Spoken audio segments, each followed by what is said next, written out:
When you add up the four most commonly diagnosed cancers, breast, lung, colorectal, and prostate, they still only make up about half of all cancer types diagnosed around the world, leaving many, many people diagnosed with rare cancers. There is already enough potential baggage that comes with a cancer diagnosis, but for many it can be exponentially worse when they are diagnosed with a rare cancer or diagnosed with a cancer in a body part that isn't comfortable talking about. This can lead to silence, feelings of abandonment, shame, guilt, and blank stares. And none of that is okay. In this episode of the Recovery Room podcast, we talk with a woman who has dealt with all of this after being diagnosed with a cancer that not only is less than 1% of all cancers, it happened in a body part that can be a bit cringy to talk about. This insightful episode 11 conversation is dedicated to the millions of people diagnosed with rarer cancers. You may feel alone, but please know you aren't. Whether you are podcast watching or listening, I appreciate you being here. I'm cancer physical therapist, Dr. Leslie Walke. Please hang around until after the show to learn how you and I can engage directly in my incredible cancer survivor membership group, Recovery Room Plus. This is the Recovery Room podcast, discussing all things cancer and cancer recovery. We bring you the experts' accuracy, understanding, and next steps you need to be healthier, more confident, make better decisions, and live your best life after cancer. I will always say there's two kinds of people on the planet. There's people that know someone with cancer, and there's people that will eventually know someone with cancer, right? It's that prevalent. But not all cancers are popular. Okay, the most common are your colon cancer, breast cancer, prostate cancer, and lung cancer. Those are the big four, right? So, but most people don't get a popular cancer. And that can come with stigma and self-blame and making it really sensitive to talk about, or you get a blank stare of it's bad enough to say I have cancer and then somebody's, oh, what's that? You know, that just doesn't, it doesn't help. I mean, if you get prostate cancer, if you get breast cancer, you're like, oh, the people know what it is, right?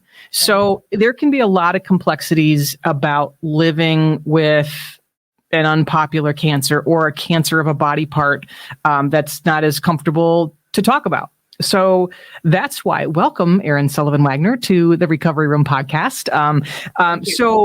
Because you're going to talk to us about this today as a cancer survivor yourself. So from the perspective, and you're a sexual health coach, and you talk about this. So again, one of the best steps to changing these problems that we have for people who are living with these cancers is the first way you're going to normalize it is to start talking about it. You know, say these words on air because they are body parts no different than an ovary or a lung or a brain. We all have the same body parts. So I'm glad to have you here. So Erin, can you just start by just tell us your cancer story? You are a cancer survivor. Let us share your story with us.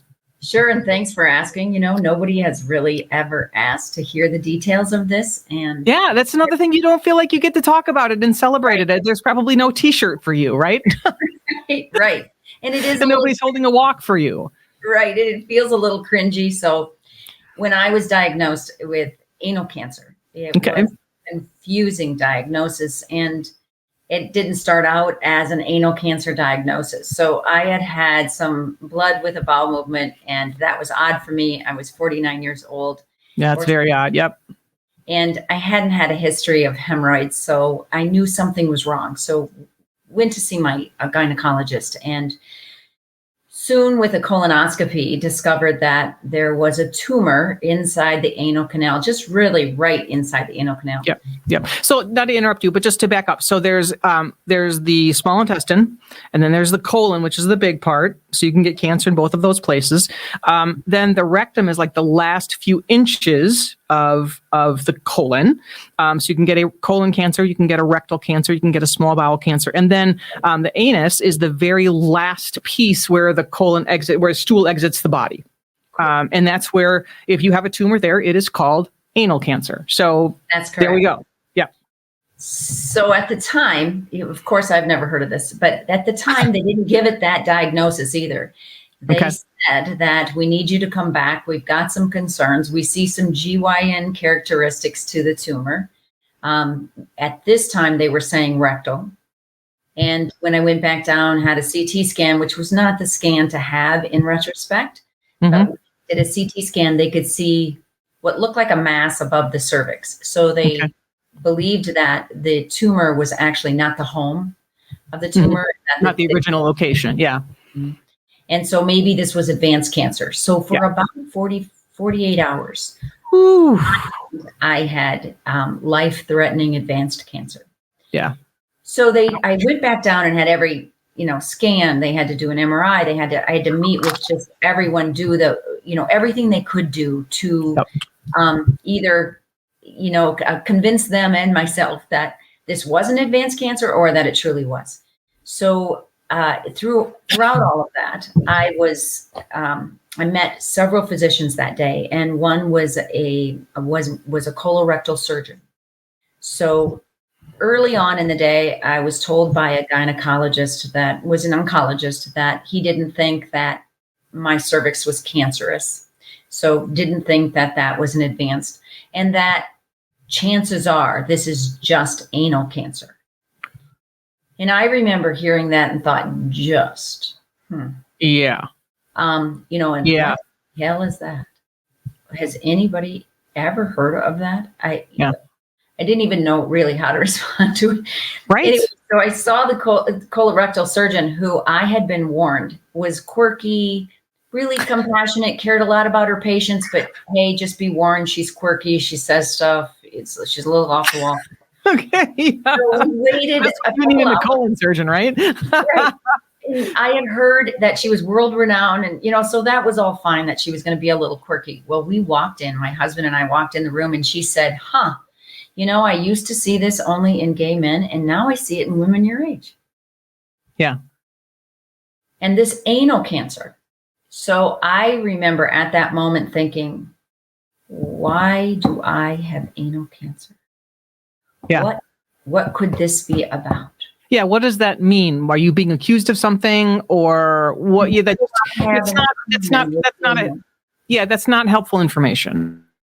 No, but really where my mind went was, I remember that party. I remember that night. I remember that exploring anal sex. I remember at the time me thinking, okay, this is for some people, it's not for me. And that's where my mind went. Am I going to have to talk to my mom about that? Yeah.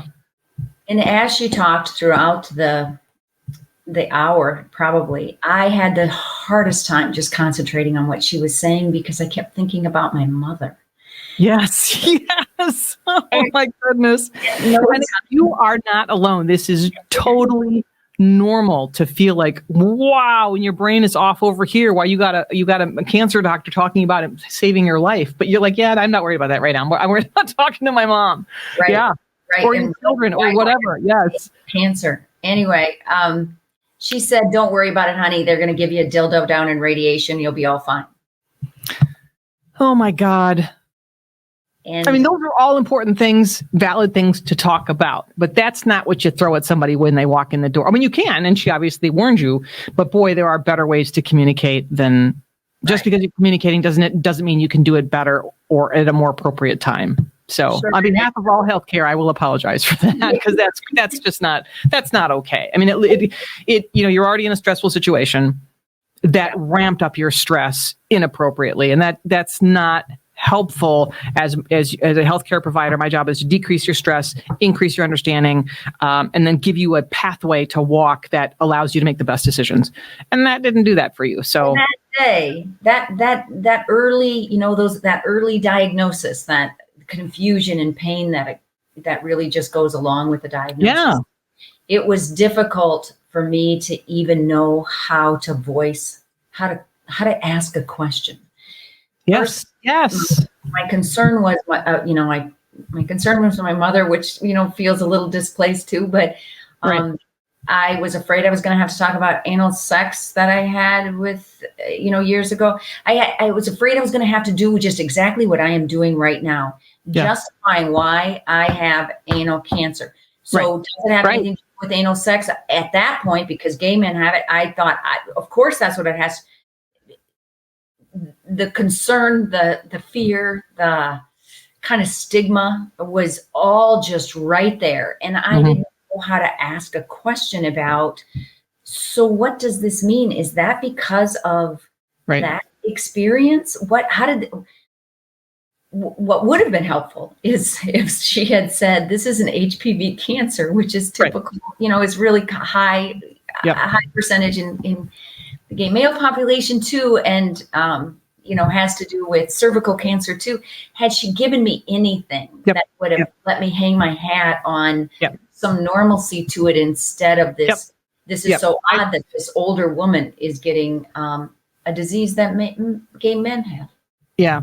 So HPV is the human papillomavirus, and HPV is incredibly common. It's way more than 50% of the population has HPV. Most people don't even know they have it. You didn't know that you had it. And in 99% of the people, it's never going to cause a problem. It kind of just fades away and isn't an issue, but sometimes it can cause problems. So that's what happened in your case. So again, if you have a body part, it can get cancer. So you can get penis cancer. You can get vulva cancer. Any body part can pretty much get cancer. So there is, talking about stigma and blame, our fellow humans that get lung cancer. Lung cancer kills more people than breast, prostate, and colon cancer combined. But you know what? Nobody's out there rallying and doing walks, and because if you get lung cancer, it's like, well, you shouldn't have smoked, right? And I kind of like the HPV thing in your situation is, yes, approximately 90% of people who get lung cancer, 80 to 90%, have a history of smoking. But 95% of people that smoke will never get cancer. Right. So there is not necessarily a cause and this is a blame, or it's not a direct relationship.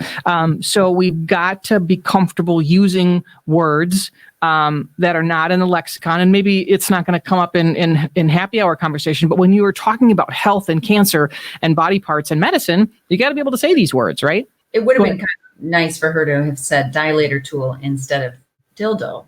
Right. And not on the second that she's meeting you, because you're like, why do I need that? Well, for sure. And here's what I thought, honestly. Wonder where I'm supposed to put that. Yes, exactly. Wonder what she thinks I'm doing with the dildo. Does she think that's going to go in the anal canal? I remember thinking it. What am I supposed to do with that? Yeah. I have no idea that there was sexual health issues that were going to be caused, that was going to have problems because of the treatment, that dilator tools would be needed in my vagina. I didn't know any of that. Yeah. So just so people understand it, it's not a topic that we're talking about today, but because people are wondering why did she need that? So tell us why you needed a dilator. Sure. So and not just you, but anybody that's going through the treatment that you were going through is going to need it. It's not you, it's the treatment. So why does somebody going through treatment for anal cancer potentially need a dilator? Well, so mostly it's because of the radiation damage to the pelvic area. So the vagina shortens, there's atrophy. So everything just kind of shrinks. And anybody who's had radiation to their chest wall, or their thigh, you can just feel the tissue shrinking. So vaginal canal is going to shrink. The vagina itself can shrink. It just gets shrink. The rectum can shrink a little bit. Everything can shrink. And when stuff shrinks, it can hurt, because you got to use that stuff. And so that's why they give you, again, the dilators get progressively larger or longer or whatever you need for your body type. Everybody's body sizes are different, but they help just kind of like for your chest. You can do stretches. To stretch the rectum, to stretch the vaginal canal, you have to use an inserted dilator that just progressively gets to the size that your life requires. So thank you for that digression there, because it's important to talk about that. So we've talked about self-blame and stigma, which, are there, but shouldn't be. So I'm glad we're talking about this to take this load off of other people, regardless of what kind of, because I remember a friend of mine's father died of penis cancer. And it's like, everybody's rallying around everybody else's dad who dies of cancer. But she's just like, I don't really want to talk about it. And that's not fair. Cancer is cancer, and it really is unfortunate that you have to worry about what other people think or having people ask stupid questions, and no questions are stupid, but sometimes they can be a little offensive or just, again, we want open dialogue and questions, but sometimes people will ask things that may just come off a little insensitive. Did you run into that? No, actually, people are pretty silenced when I say it. Yeah, or just dumbfounded, like they don't even know what to say. Did not know what to say. Okay. And you can get anal cancer without having anal sex. Yes, absolutely. Yep. Which is what I found myself over explaining. Yeah. And that was wrong. So I can see, I can see it now. I can look back and think I'll just take the question right out of your mouth by just explaining that it doesn't mean that we have anal sex. Not that, and of course, that is the next question. The next thing you want to say, like Jerry Seinfeld, not that there's anything wrong with it. Right. She's over explaining. It's impossible. Yeah. But let's talk about your kids, because you have children, and they were in what, high school when you went through this? Like sixth grade and ninth grade. So really, tough years to begin with. Yeah. So share us that experience. Of course, they were, at first just scared about me having a tough time. Don't want to lose their mom, right? Right. So for 48 hours, we were all pretty scared. And then after that, it was more getting used to, are you going to be okay? And what the symptoms were. And everything was pretty good until it was pretty impossible not to talk about it. So when people started to learn that I had cancer, it was brought up at school, teachers would ask about it. And it was really tough for those two girls to figure out how to navigate a conversation about anal cancer. Mm-hmm. And that was when they came home and asked me if they could call it something else. Yeah. So friends ask, can we call it colorectal? It's almost colorectal. Would it have been rectal if, it was just kind of begging us to have a different diagnosis. Right. Yeah. If it was just an inch to the left, it would have been rectal cancer. Yeah. So how did you navigate that? What did you do? I really kind of made some fun of it. And this isn't necessarily going to be what everybody should do. Mm-hmm. But what I did is thought about it and said, I need to embrace this, you guys. I have anal cancer. You have a choice. You can call it anal cancer, or you can call it asshole cancer, because that's what it is. Right. And they said, Mom, you just don't get it. You don't get it. Yeah. Don't understand. But I decided I wasn't going to call it something else. And I knew they weren't going to call it asshole cancer. We all got kind of comfortable with the word anal, even though it had never been used in our house. I mean, sure, exactly. Use that word. That word never get used in a sentence. Yeah. We all got pretty comfortable with it. And, so comfortable with it that we really didn't think of it as an asshole. It was anal cancer. So we all a part of the body. Yep. Being okay. And what's interesting is the sooner you're okay, everybody else is okay then too. It just takes you feeling comfortable in your own skin for everybody else to feel comfortable in theirs.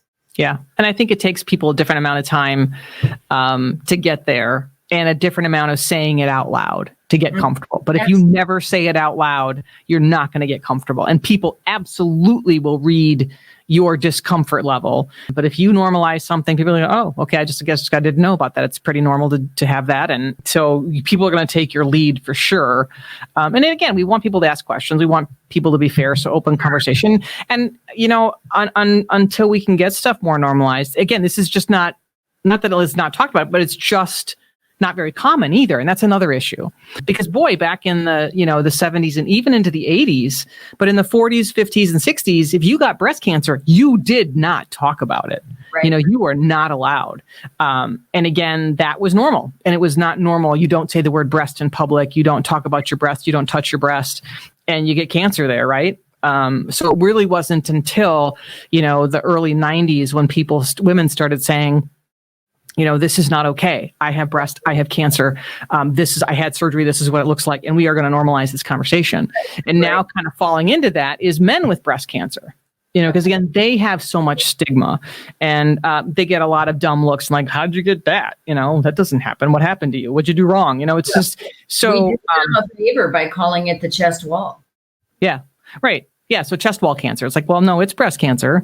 Exactly. Men have breasts, and breasts occasionally happens less often in men than it does in women, but they can get breast cancer. So now you are just starting to see Facebook pages for men. And when you hear about Breast Cancer Awareness Month, they talk about female breast cancer. They talk about metastatic breast cancer. They talk about male breast cancer. Right. So we are making grounds in these areas, and it's because of you, people like you, Erin, that have the bravery to talk to their parents, talk to their children, and begin to normalize these conversations, because that's the only way it's going to get better. It's the only way it's going to get better. Leslie, I should tell you that I did end up talking to my mom and asking her. I just said, I want honest here. When I told you I had anal cancer, did you think at all about what that meant for behavior I have in the bedroom? Mm-hmm. And she said, just for a second. And again, who cares about that? Who cares? Right. I tell the reason I asked her, though, is because I was still justifying it. I was still making sure she knew how normal I was. Yeah. That she didn't have any thoughts about anything. I know that's why I asked her, is because I wanted to set the record straight, because I was still concerned, just because of the stigma, Yep. So before we wrap up, so for most people, for most women anyway, that go to, do their annual exams of their pelvic floor, pap smear and all that stuff, is routinely part of that should be a rectal exam. Okay. So that happens for most people, but not everybody. It doesn't happen for everybody. Yeah. So if when you talk to your primary care, whoever's doing your annual physical that includes a pap smear or just a check of your pelvic floor, is just check. Listen, is this a rectal exam typically in the stuff that you're looking for? Just to rule, because it's easy to rule out, and catch early if it's there. Right. So they're even going to anal pap programs. So there are, that's going to become a thing too, where you can have an anal pap, not just a vaginal pap. Yep. Perfect.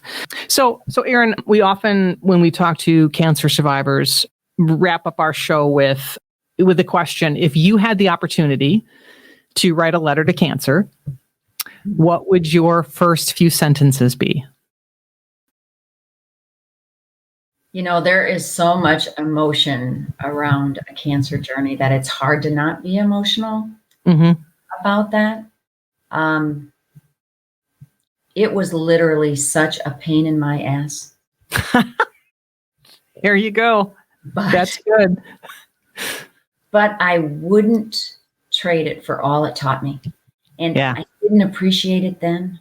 And I'm really not being Pollyanna at all about this. And it's just amazing how challenges and those struggles can really be small gifts in terms of learning and opening your space of awareness and who you want to be in the world. And it did that. So I guess I'd be thankful for that pain in the ass. But but in the moment, of course, scared to death. So I don't expect cancer patients just to be thankful for diagnosis. Right. Yeah. But I our audience is probably right there with you when we talk about, because many people will say, life has been so much better for me after cancer. Some people, I've even heard people say, cancer is the best thing that ever happened to me. And I'm like, I don't know if I would go that far for most people. But when you lose the light, when the light is taken from you, when the potential of your life and your future as you expected it is potentially taken away from you or threatened for a time being, is when you step beyond that the small glimmers of light that have always been there that you never saw before, or the appreciation for your feet, for your legs, for your knees, for your back, for your heart, for your lungs, for your spirit, that comes through when your life is threatened. Absolutely.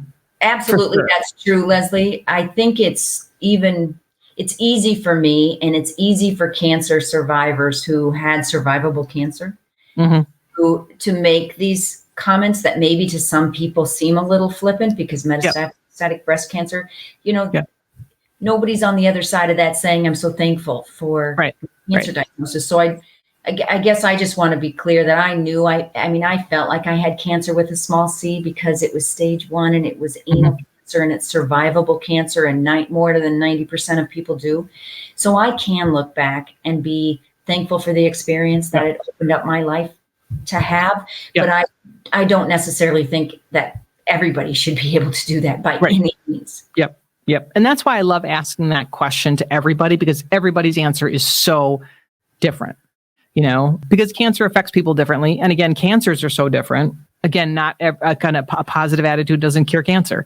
And a bad attitude doesn't cause cancer. So it's not like you can just be happy and everything's going to be fine, because there are some cancers that leave people literally broken for a lifetime.